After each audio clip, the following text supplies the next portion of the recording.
Welcome to Why Wine Without Wine. I'm Christina, owner of IAJ Multimedia. And I'm Hillary Williamson, owner of Climb Strategies, and we are not real talk show hosts. But we are real entrepreneurs. Yes, we are, and we are a business with a twist talk show, and we are here to entertain and educate our entrepreneurs. And drink wine. Okay, so today we have an awesome guest and an awesome topic. It is Raise Your Community. So would you like to introduce our wonderful guest? I would love to. This is Tony Moceri of Moceri Construction. He's vice president of the company, and he is an entrepreneur, a real estate investor, and also a coach. Welcome. Thank you very much for having me. Yes. Yay! I'm so excited to have you on. Cheers to have you on. Cheers. It's so nice to finally meet you. Yeah, nice to meet you guys too. Yeah, she's not just stalking him on LinkedIn anymore. Yeah. I love stalking people. So before we go into a discussion of our Raise the Community, Raise Your Community, which is really an important topic, and Tony has some really good insight on and how he's involved in that, we want to know, what do we ask our clients? I mean, our guests, clients. What do you want to whine about? Hold on, I just gotta try something, Matt. I think that, hold on, just 1 second. I can't really take it serious, so maybe. Oh, good. Yeah, this will going help. here. Yep. I think, I some think- extra I think costume. There you go. I think people will gain more insight. Okay. Okay, go. So perfect. So the word can't really, really gets me going. So growing up, everybody's always like, you can't do this, you can't do that. I said, well, yeah, I can. That got me in a lot of trouble, right? You gotta take me seriously. I'm trying. And now I've got a daughter who's 7. She's always saying can't. My 5-year-old does too. I can't do this, I can't do that. I coach, kids are always like, oh, I can't do it, I can't do it. That's what I want to whine about. That's what you want to whine about. That drives you nuts. As a coach, you say you hear that a lot, and you are really, the conversation we had on the phone was really inspiring to how you really, really have a passion for people in the community, and especially in your coaching position. Yeah. How do you handle something like that? Or how do you? Man, it really does vary from kid to kid. Okay. Some of them you can really challenge them, and they'll rise to the occasions. Other ones, they aren't in the mental state to do that, right? They may have insecurities. I've coached starting K1 tonight with my daughter, and then I'll be coaching high school starting next week. Oh, big diversity of ages. And and I just got done coaching middle school, so it really varies on the individual, on their age, their confidence levels, their actual ability, But I challenge them. That's no matter where they are, I challenge them. I challenge them in different ways. Yeah. So, but you learn the personalities and what their needs are, and you can pick up on that. I'm sure you pick up pretty quickly after working with kids for all of these years. And so you can kind of morph how you approach each child based on what their needs are. Yeah, and I love it. I love sports. That's why I've chosen this as the way to interact with youth. I considered being a teacher for a long time, and it wasn't the right setting. And so I really do like that, but my favorite part is that connection. Yeah. And it does take time. I just finished junior high. It was first time with any of these kids, and it took a few weeks, and it's running alongside them, it's doing all those things, and you talk to them and get to know them, right? So it's a process, and some of them warm up quicker than others. Yeah, I agree. I definitely agree, especially with children. You're right. There's so many levels, of maturity and everything. And you got to build trust, and they have to be able to trust you. So, how do you take what you learn from building relationships with kids in your coaching into the business world, working with adults?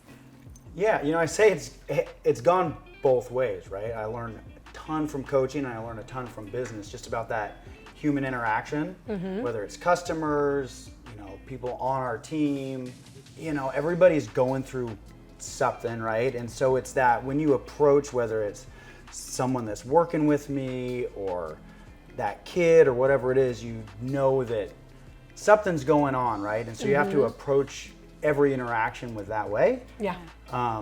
Some days people are in a great mood. They're super receptive to constructive criticism, whatever, right? Other days, they don't want to hear it. And, you know, being able to not take it personally.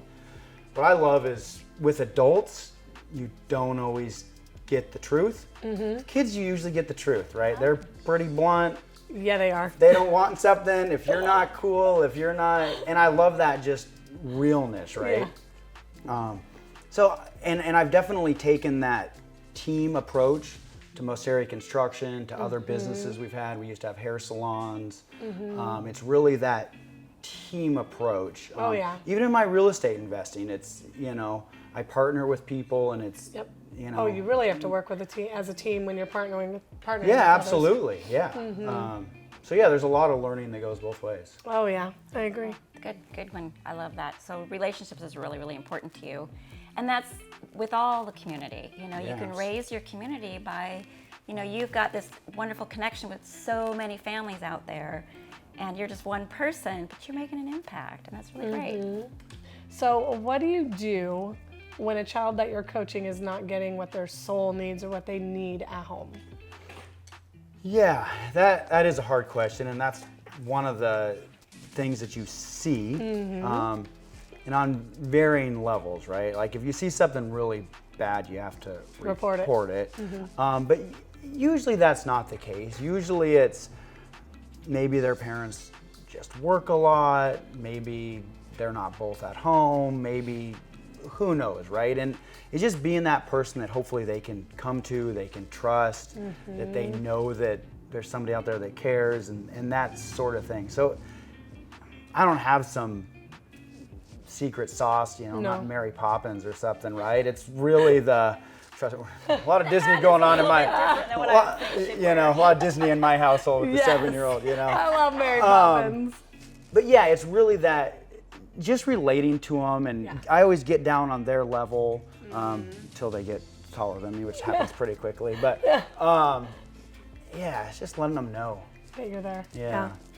One little thing I just want to add in that I have done with, I haven't worked a ton like you have with kids, but years ago I did, and then sometimes I've told my own kids, is their parent still loves them, but they're just loving them the best they can. And they've got to get through this time, this hard time, without trying to become resentful or, you know, shut their own parents out, because it all kind of cycles back, and if there's a repairable relationship later, it'd be cool to be a part of making that happen and reminding your child, no, your parent loves you. They just maybe not be loving you how you need. Yeah, I took a course called 3D coaching. It's all about that, you know, all the dimensions, right? There's the physical, there's the strategy, but then there's that personal level.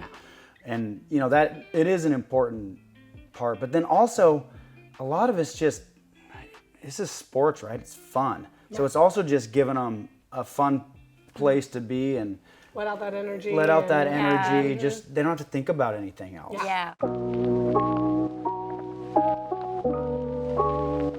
So we asked Tony to stay with us during the wine segment because he actually said one thing to me during our interview that inspired him to stay on the show and to choose our wine. And it is called Freakshow. Look at this bottle. Yeah, that is awesome. Isn't that cool? Yeah, I love that. But funny thing, he can't drink today because he has a parent-teacher conference next. So, so we're going to enjoy this alone. That's okay. But thanks for it's staying. all the sideshow stuff. Yeah, I know. Fun. Yeah. And the back of it is like a ticket to the circus. Ticket to the circus. So he tell us loves about the it. circus. So, That's cool. Freakshow. This is a 2016 Zinfandel, and it's delicious actually. I really like this one. What do you think? You get to taste it at least, right? I can probably taste it. I can give you a mint afterwards. Yeah, it just is. It's a jammy red wine for sure. It just needs chocolate. Everything needs chocolate. I can tell drinking this, you two are more sophisticated than me.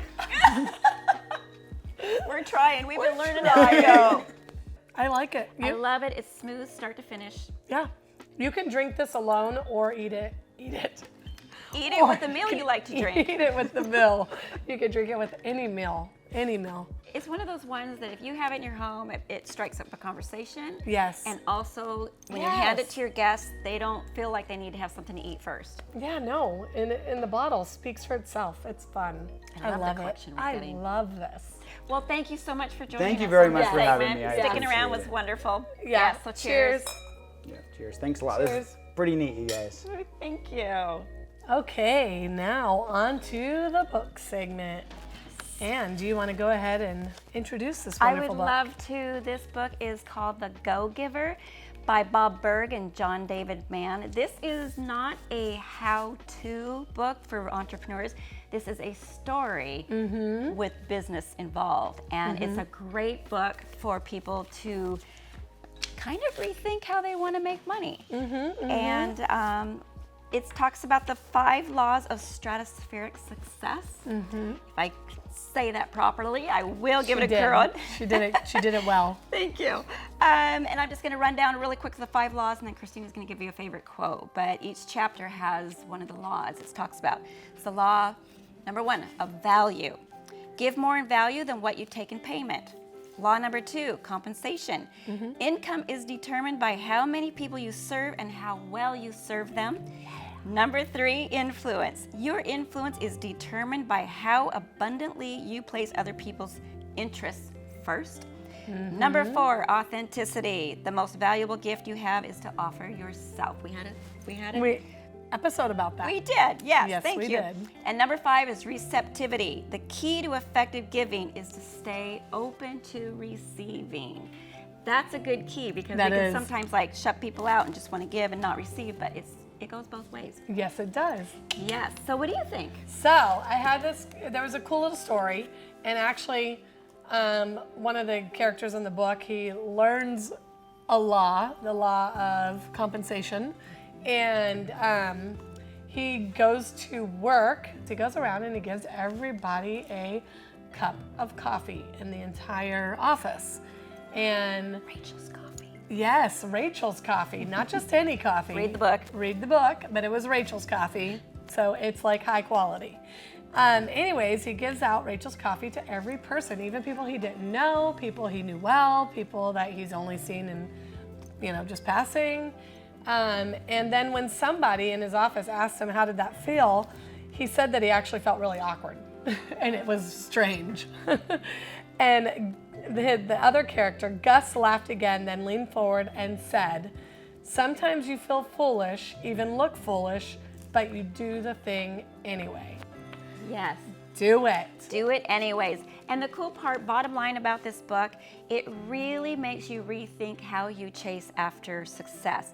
So many of us think of income and money, and this is kind of telling us if you just chase after money, it's kind of like getting on the freeway at 70 miles an hour and looking in your rear view mirror.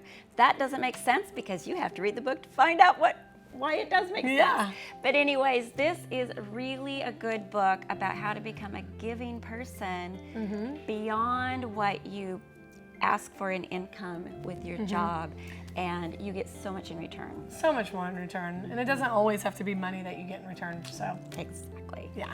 So check it out, The Go-Giver by Bob Burg and John David Mann. Check it out.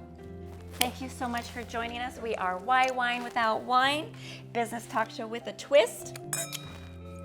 Yes, please find us on Facebook, IGTV, YouTube, and LinkedIn. And Yes, and so we are also looking for sponsors these days to keep our show going. Our entrepreneurs are having a really good time on our show, and so we think we better keep it going. yes. Yes, and also just so you know, all humor and improv on our show is for entertainment purposes only and does not reflect the lifestyles and beliefs of our guest, cast, or crew, but the circus thing was pretty fun today. It did reflect him. Yes, it did, and it was family friendly, just like you requested.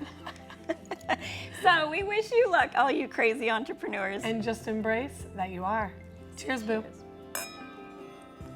Someday we're going to break these glasses.